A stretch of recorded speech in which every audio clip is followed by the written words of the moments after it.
here at Gilbert Travels, starting out the morning here at the Miami Flagship Lounge. About to go get on board American's flagship aircraft, the 777-300, on a flight here in Flagship Business from Miami to LA. We're up here at 5 a.m. to ride on American's top-of-the-line aircraft, actually the only remaining true international first-class equipped aircraft flying with a U.S.-based carrier. So today we're going to be in the business class cabin. Exciting place to be for this transcontinental flight. This is one of American's premium transcontinental flights, so it's going to get international style full amenities and bedding and whatnot. So we'll get on board here in a few minutes and show you what this is going to be like. So one of the perks of flying American Flagship Business on a transcontinental route is access to their international flagship lounge. So this morning was a little early to really make anything out of here in Miami, but we're also going to get access over in LA. So I'm planning to show you through the LA lounge in detail at the end of this video.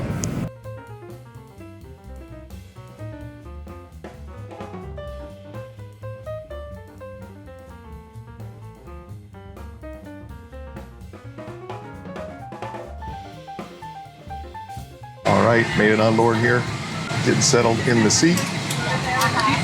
So as I mentioned earlier, this is considered an actual flagship business flight by American Airlines, unlike the 777-200 domestic flight that I took earlier this year. That was just a domestic first class service. This is an actual international style full service for this transcontinental route. This is most commonly found out of New York City on the A321 Transcon specific model, but it's also done seasonally here out of Miami on this beautiful 777 flagship. So today is the day to give it a shot. They're only flying this bird for about 10 more days this season. It's been available all summer, and when I found some award space on it to use the miles that I've saved up this last year flying with American, I jumped on board, and really I think this route's a great deal at only 32,500 miles here in business. That's not too bad versus just 25,000 miles for a simple domestic first class flight. So great redemption, in for a good time. Starting off from pre-departure class orange, please. Captain Command is Captain Mike Oliver. He's assisted on the flight deck by Officer Renee Down. From Miami to Los Angeles, their flying time will be 4 hours, 40 minutes, cruising at an altitude of 34,000 feet. Weather conditions in Los Angeles are partly cloudy skies, temperature 62 degrees Fahrenheit, 17 Celsius.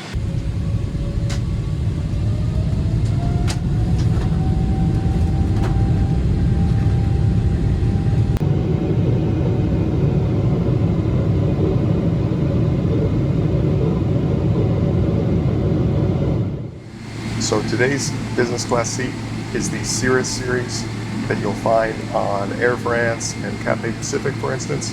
It's one of the two sort of top-of-the-line reverse herringbone style 1-2-1 configuration business classes in the sky. You've got the Cirrus that we're in today and the Super Diamond seat, which American also uses, and I flew for you earlier this year in the 777-200. So initial impressions of the seat: this is a more open feeling concept. The TV that swings out here, we'll see how I feel about it in the long term in the flight. I do like that it makes the space in front of you feel more open for an overnight and make it feel a little more natural to sleep in. It's definitely not as enclosed here on the side. The privacy shield is much larger on the Super Diamond seat. The armrests are, to me, a little bit awkward. This one sits kind of back tucked away here, and the other one is pretty far over this way. I do like how the side table over here doesn't have storage in it, so you can keep things on it without blocking access to the storage. You've got a very large open cubby area here that holds a lot of stuff. You got this nice pocket back here that holds a fair amount of things. This remote isn't quite as nice as the one on the 777 with the full color touchscreen display, but overall it's a nice seat. I do like how the table comes out here, swings out right in front of you. The downside, though, is it doesn't appear that once there's some service on it, you can get it out of the way to get up. You can slide out, I suppose, sideways, but on the Super Diamond seat, you can actually move the whole tray table forward. The foot cubby on this one also lacks any underside storage for bags or shoes. But overall, an awesome seat. In terms of what makes this a flagship business flight instead of a regular first class domestic flight, you get, of course, as I showed you there, Flagship Lounge access. You also get a menu for your meals and more premium meals than on a standard flight. You get an amenities kit. You get business class headphones, and you get a full international style bedding set instead of the standard blanket. Other things to note about the seat include the 2 individual air vents. I did appreciate the high-quality noise-canceling Bang & Olufsen headphones, which were the best airline-provided headset I've experienced so far. However, the access for the plug is awkward to locate and not visible from the seated position.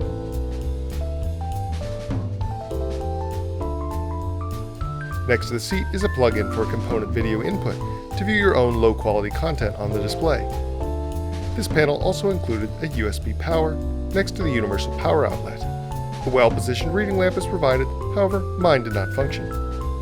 Overall, I felt this panel blocked some of the view from the seat, and all felt a little exposed compared to the 777-200. However, those controls are inaccessible if anything is on the compartment lids, making it a compromise either way. For viewing content gate to gate, I prefer the fixed display on the 772 over the swing-away TV on the 773. However, for overnight use, this seat would feel more open with the display put away, which would make things feel more comfortable as a bed. Today's cabin consists of 52 seats in a 1-2-1 configuration, with a small 2-row mini cabin behind first class, and most of the seats in an 11-row main section. Overall, this cabin felt much less private than the 777-200, with only 5 full rows in its largest cabin. We took consecutive window seats in 12 and 13J today. Grace's seat, however, only has 1 window, where mine has a generous 3, so I definitely recommend selecting 12J.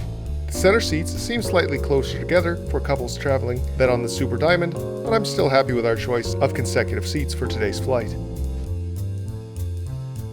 The 777 is definitely a louder aircraft coming off of the 787 on our last flight, but these noise-canceling headphones definitely are coming in handy there. Able to get the seat into a pretty comfortable position here. Definitely happy with the lounging situation. If I had my choice in it, I would have rather taken a flight that was a lunch or dinner time flight, but today we're on the early morning only flight from Miami to LA with this full service. So we're going to be trying breakfast. Let's see if American can knock it out of the park with a great breakfast. Service today started with a hot towel and a tablecloth for the tray table. As I awaited my meal, I had an in-flight coffee and watched the sun start to emerge from over the wing outside my window. Breakfast arrived in the form of a tropical fruit plate with mango, kiwi, pineapple, and a lime for garnish. I appreciated the selection of fruit on offer, however, it was not particularly ripe. A biscuit was served, however, it also was quite dry and cold, and I never got a second chance at the breadbasket to try the cinnamon roll instead.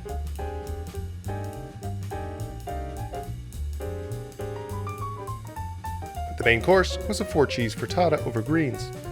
The frittata itself was easily the winner here, with perfectly cooked eggs and a rich flavor. I do wish it had come with a dressing for the generous greens it was sitting on.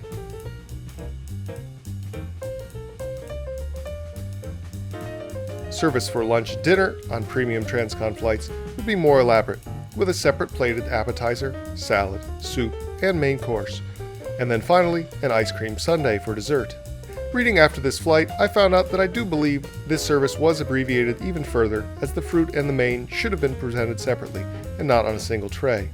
The advertised cheese course was not presented either, so overall I was not blown away by the meal on this flight. Really, this ended up being the main letdown of this premium service, and continues my disappointment in airline breakfasts. I continue to criticize American for a lack of personality in their soft product. So many chances here to inject a little something extra in the presentation that says that this is their flagship product and unique to American. Yet the opportunity was missed, yet again. I visited the aft dedicated business class lavatory and found a fairly standard setup here. I then returned to my seat and put it into bed mode, setting out my Casper branded business class bedding set, and laying back to watch a movie. Overall, I found the pillow here excellent, almost standard bedroom size, and while the blanket could be a bit softer, it was plenty large, even for me, at over 6 feet. However, I did discover the viewing angle of the TV is not ideal when laying down fully flat, and it cannot be adjusted.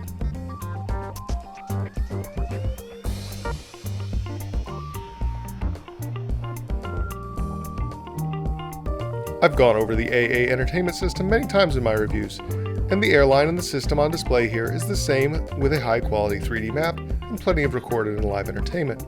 I did note that at the particular time of my flight, I found the movie selection not up to what I normally expect of an American. However, this continues to be an excellent overall system.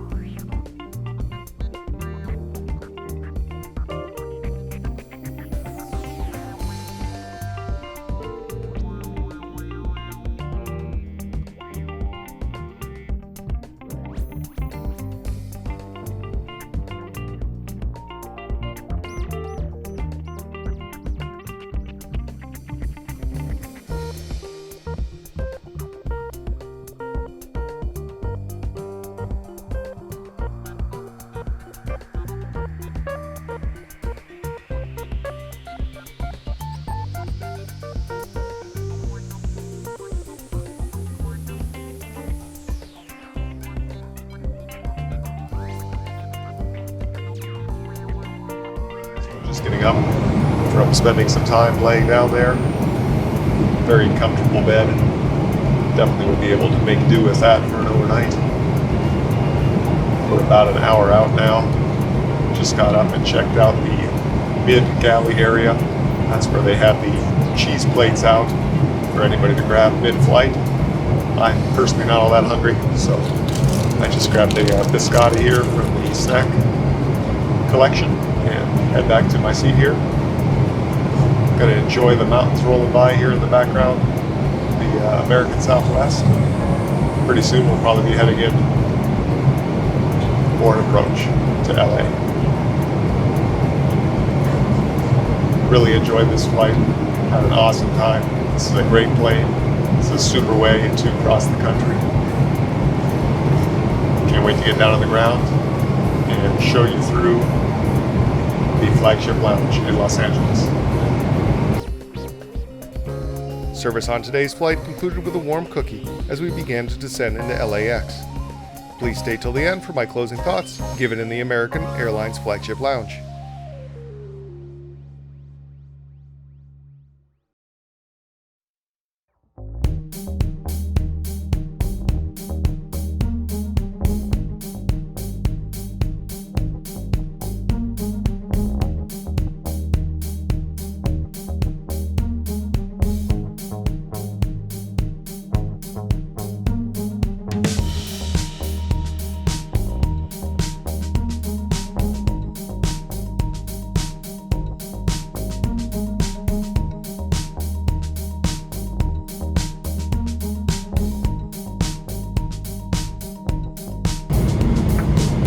Flight attendants will be prepared for board landing.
flight off the Flagship Lounge.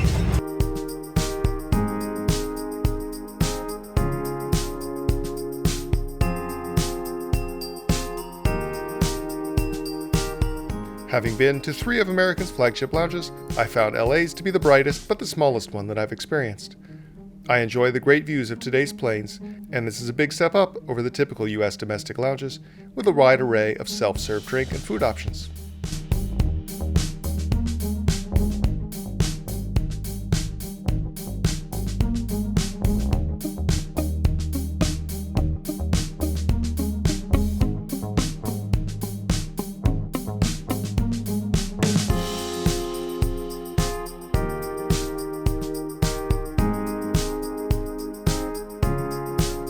We both really liked the vintage American Airlines photos on display in the hallway, heading down to the more premium flagship first dining area, which I sampled at JFK during my Cathay Pacific first class flight review.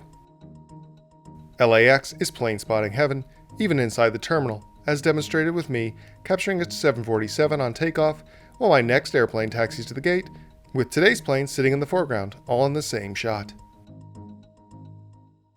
So let me summarize for you our flight there on the American Airlines 777-300ER flagship model. The cons, if you will, I felt the food overall was just mediocre. It wasn't bad by any means, but wasn't exactly memorable, and I know the later flights in the day would have received a better level of cuisine than that. The entertainment system was definitely also a con. I think it was a step backwards from the system that's on the reverse herringbone Super Diamond seats on the 777-200, and didn't like that the screen didn't tilt down at all, so it got quite difficult to see laying down at that angle. I think American just needs a little more personality in their soft product, uniquely American. One little example there was the red and blue mood lighting when we were coming in for a landing. A little more things like that would go a long way to making it a unique product. The seat did really grow on me during the flight. I liked the open feeling of it, in particular if it was an overnight flight. That open feeling down by your knees and feet was a big positive for me, and I ended up liking the seat a lot more than I did at the beginning. Of course, appreciate the individual air vents as well. That's always a big plus versus some of the other carriers out there. Had a great flight crew, very friendly, very engaging, and were interested in what I was doing in a positive way, so I really enjoyed experiencing that. The noise canceling headphones they provided were quite nice, so that was a big plus. Really enjoy those views flying over the southwest US. It's a beautiful area with all the mountains and valleys and everything, so that's always nice when you can fly over, and having 3 windows there in row 12 made that even better. Lastly, I think the value for the redemption there was quite good to get pretty much full international service and a lie flat bed on a 5-hour flight for just a few more points than a domestic first class flight is great. And I'm also getting an onward flight with Alaska Air in first class up to Seattle on that same 32,500 point redemption. So thanks for coming along with us on that, and we'll see you on the next flight here shortly at Alaska. Come back again soon for more flight reviews here at Gilbert Travels. In the meantime, don't forget to like, comment, subscribe, and click the notification bell so you can be made aware when more content is available. Thanks for watching.